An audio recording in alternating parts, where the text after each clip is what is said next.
Today on Investigate TV Plus, a common medical treatment mistaken for illegal drug use. It was just really shocking to me.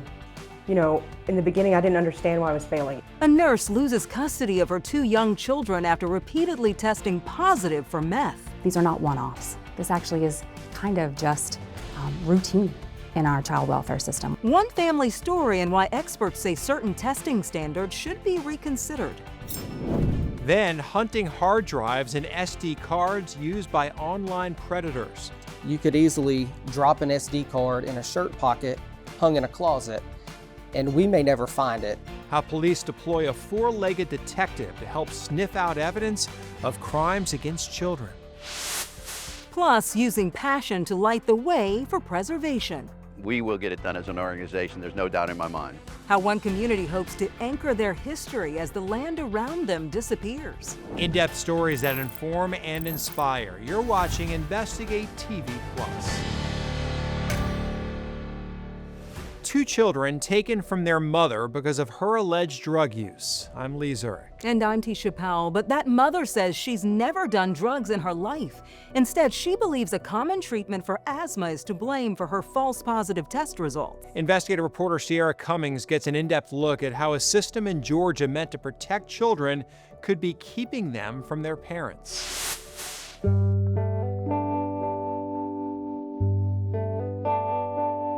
I made this for her on her first birthday. Rachel Fuller shows us her 4-year-old daughter's bedroom. It just feels empty. Across the hall, there's one for her 3-year-old son, too. Neither toddler is home. In fact, the children have not been in years. So your kids are not with you right now. Where are they? My rights have actually been terminated. The last time Rachel saw them was February 2024, but this case goes back to 2020, the first time she gave birth. Per stated process after labor and delivery, the hospital drug screened mom and her newborn. They tested positive for methamphetamine. I was shocked because I'm a nurse, I'm an RN, been a nurse for 9 years. It was just really shocking to me. Georgia's Division of Family and Children's Services, DFACS, intervened, eventually taking custody of Rachel's daughter. When she later gave birth to a son, she says because of the ongoing open case, the state agency took custody of him too. She loves unicorns. So to get her kids back, she agreed to random drug screens. Have you ever done drugs? I've never done drugs. The mom thought the mandated test would prove her innocence. Instead, DFACS records said it repeatedly proved Rachel was positive for meth. When you know you don't use a drug, but everyone around you is looking at you and they have these tests, you know, in the beginning I didn't understand why I was failing. Until recently. I have very severe asthma to the point where I've been intubated and all kinds of stuff. Medical records document it as a chronic problem. The solution?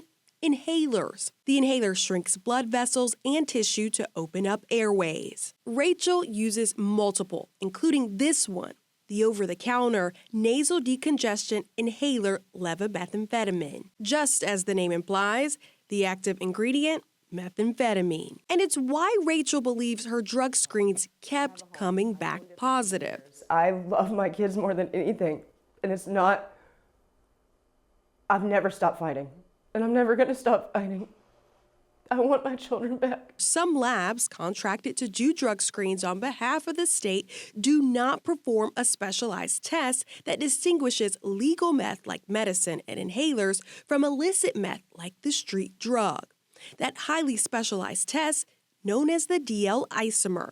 It can be expensive, pose technical challenges, and state policy does not require it. In Rachel's case, the state made an error by not performing it and had no reliable evidence to demonstrate she has used or abused controlled substances, according to an independent toxicology report presented in court on the mom's behalf. Its author, Dr. Lyle Burgoon, a veteran toxicologist who worked for the Environmental Protection Agency and U.S. Army. Despite their testimony, court records suggest the state did not find Rachel's claims credible. Trial transcripts show DFAC's attorneys accused the mother of falsifying paperwork in the past, an allegation Rachel admits. She says she sent an email to the facility where she visited her kids, making it look as if the caseworker granted Rachel permission to see her kids sooner than allowed. So would you agree you falsified documentation?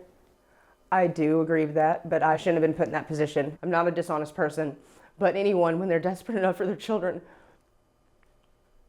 Alleging if the tests were accurate in the first place, her kids would have never been in state custody. To a sibling or to a parent. Melissa Carter sees it that way too. We need to require confirmation testing, and we need to create mechanisms to pay for it. The executive director for Barton Child Law and Policy says there should be immediate changes to mandate specific drug screen standards for labs contracted to do work on behalf of Georgia. There's a real key need here to act with urgency. Melissa argues taxpayers are footing a bill for incomplete work. These are not one-offs. This actually is kind of just routine in our child welfare system. It's unclear how often false positives occur in these cases, but what is certain, a significant number of Georgia parents are subjected to these types of drug screens. We found 40% of all Georgia's child welfare cases are due to substance use allegations. At this point, this bureaucracy is knowingly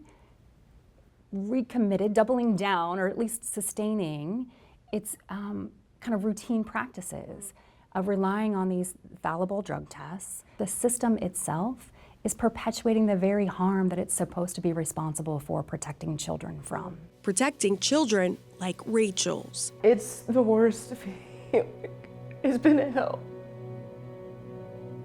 I wouldn't wish this on anybody. It's so hard to be in this house and see them, memories everywhere. Rachel said once she learned about the inhaler, she did her best to not use it. She even tried other alternatives, but those ultimately did not work long term. Now that her parental rights are terminated, Rachel's attorneys plan to appeal directly to the Georgia Supreme Court. Now, DFAC does not comment on cases due to confidentiality laws, but the agency told me they have started the process to conduct an internal review. In Atlanta, Georgia, I'm Sierra Cummings. Results from 2 of the labs contracted to conduct the hair follicle testing in Georgia have also been called into question in other states, including Michigan, Texas, and Utah. You can learn more about those cases and the DL isomer test on InvestigateTV.com. Just search stolen sobriety. Still ahead, imagine never having a moment of silence because of a constant ringing in your ear. It sounds like when you take air out of a tire, it's like a What we know about a condition that affects millions of Americans and the solutions to help manage it. But first, when technology becomes a weapon against children, meet the new recruit helping investigators find hidden evidence.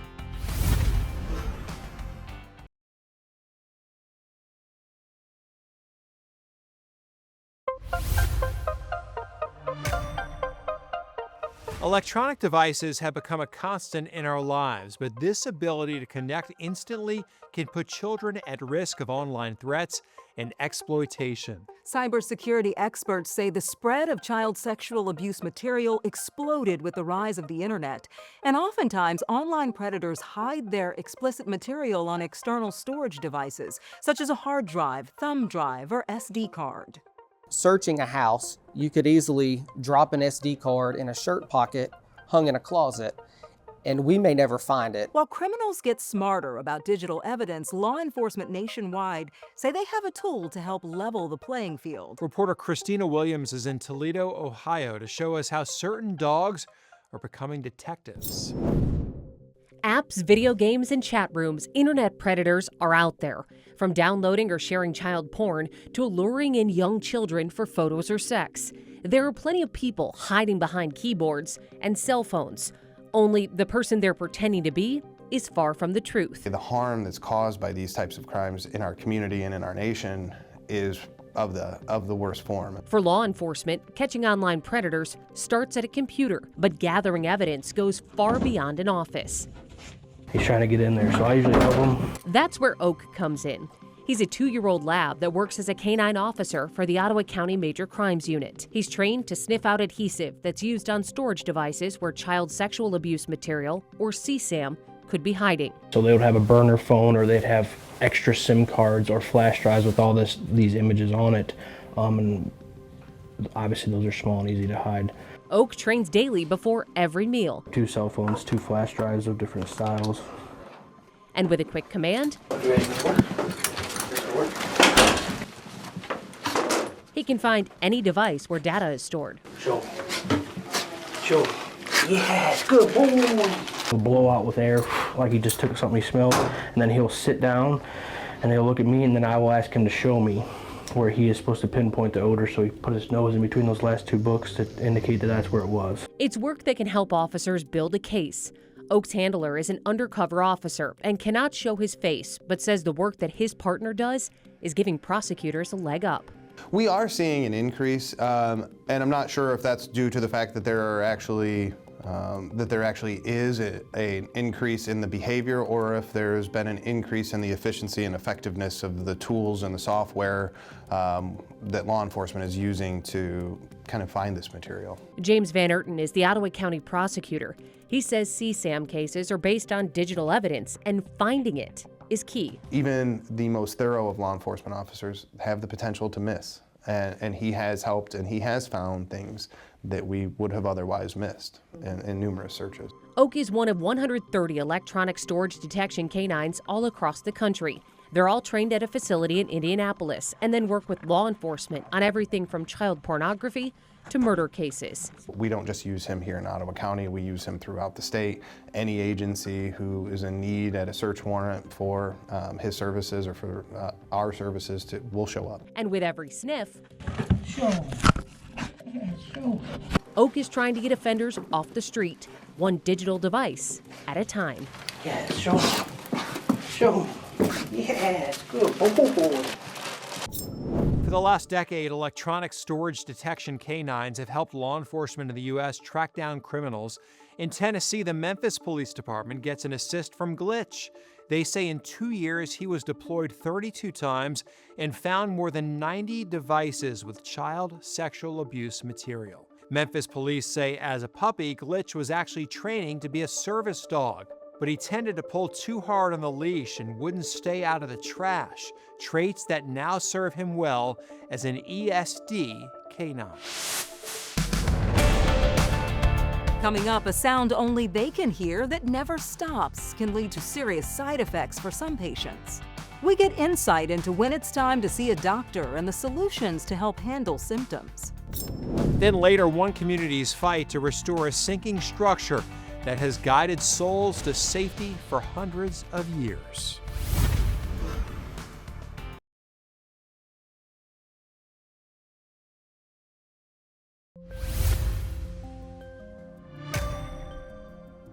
It could be a ring, a hiss, or a hum. Millions of Americans struggle with a constant noise in their ears. A condition known as tinnitus or tinnitus. It's the perception of sound when no actual external noise is present. For some patients, the sound doesn't stop, and they say it can impact their everyday lives and mental health. Reporter Natisha Lance takes an in-depth look at why tinnitus can be difficult to manage.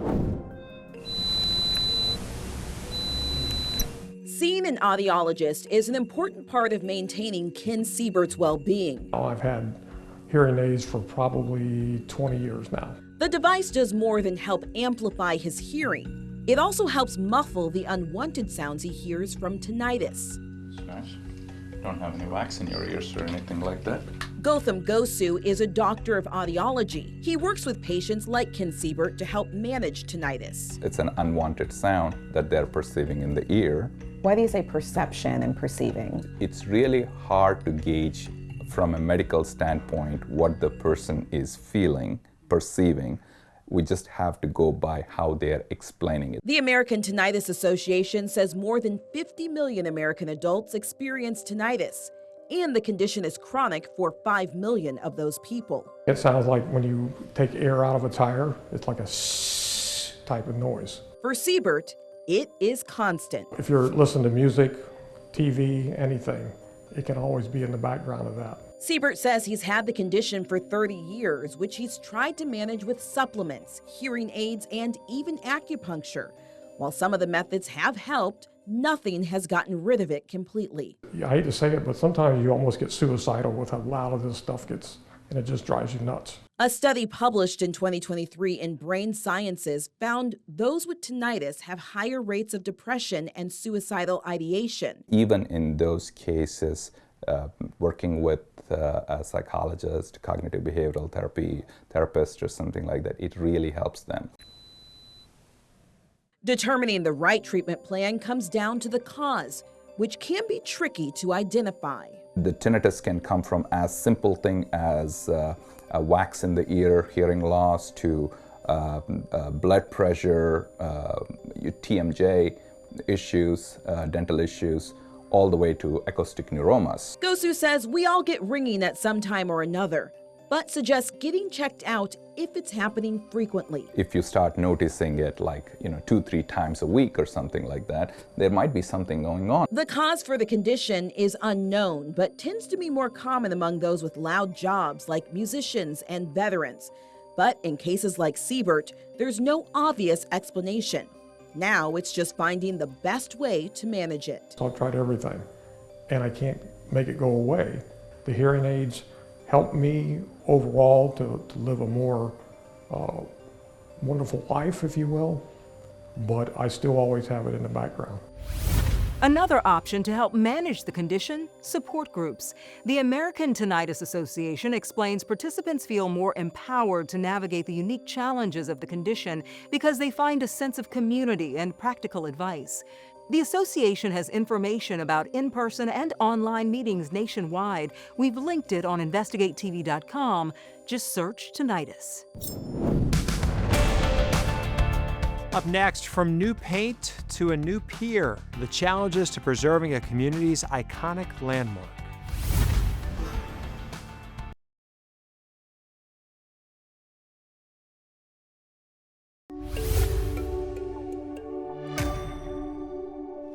A beacon in a sea of darkness. For centuries, lighthouses have warned mariners of hazards and guided them to their destinations. While technology has advanced to help us navigate, lighthouses are ingrained in our nation's heritage. But as these structures age, they have become harder to maintain, especially in states where coastal land is disappearing. Reporter John Snell shows us why a community was inspired to rescue one of Louisiana's last remaining lighthouses.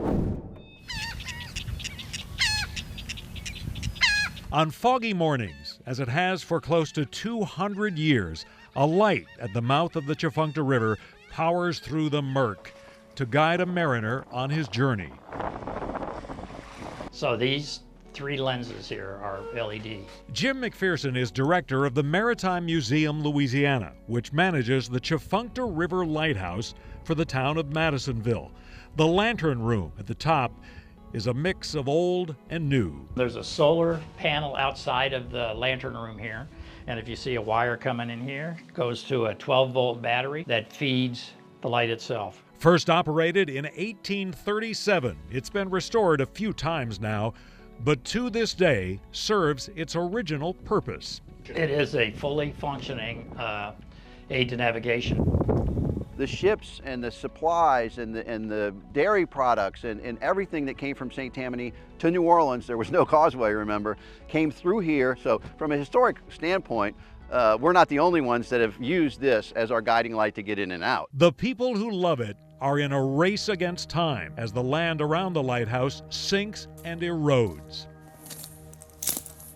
The continued erosion is going to cause this thing to destabilize and potentially have structural issues, which would then cause it to fail. Museum Board President Alexis Hocevar points out that's exactly what happened 15 miles to the southwest. In 2012, Hurricane Isaac brought down the Manchac Lighthouse before it could be restored. The risk is that it topples into the lake, just like Manchac. As the waters crept ever closer, the museum resorted to placing sandbags to guard the lighthouse. When Hurricane Francine hit, it was a weaker storm. The force of the water not only blew all the sandbags behind the lighthouse, but also exposed all these shells that we didn't see before. Wow, and gouged this all. Gouged this all out. 3, 2, 1. The St. Tammany leaders broke ground on a restoration project, a rock barrier to guard the shoreline, then a breakwater to protect a new pier. That will provide easier access to this remote spot, accessible only by boat.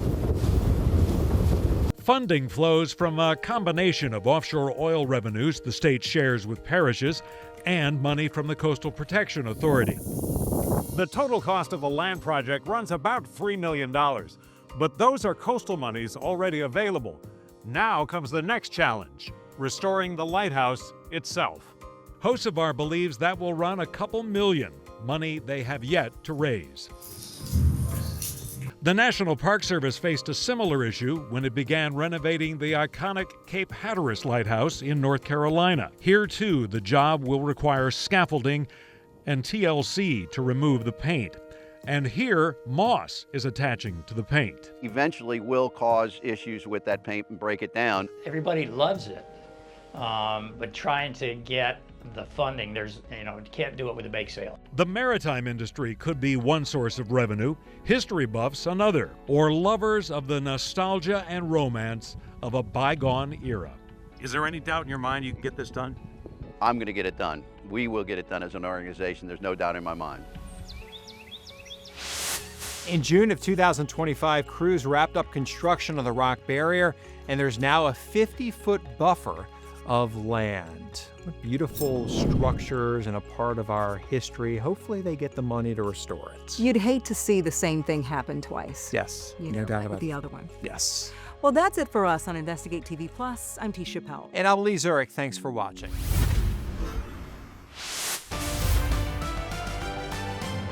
On the next Investigate TV Plus, they carry dynamite not to destroy the enemy, but the evidence. He told me once if they were found, he always carried dynamite in the Sonic truck, that if they got close enough, they would have had to blow up everything. We take an in-depth look at a World War II operation that was kept a secret for half a century. What they had done had never been done before in warfare, and they were very successful. And I'm not even sure if Grandpa truly understood how big it was. How rubber decoys and fake sounds helped save thousands of lives.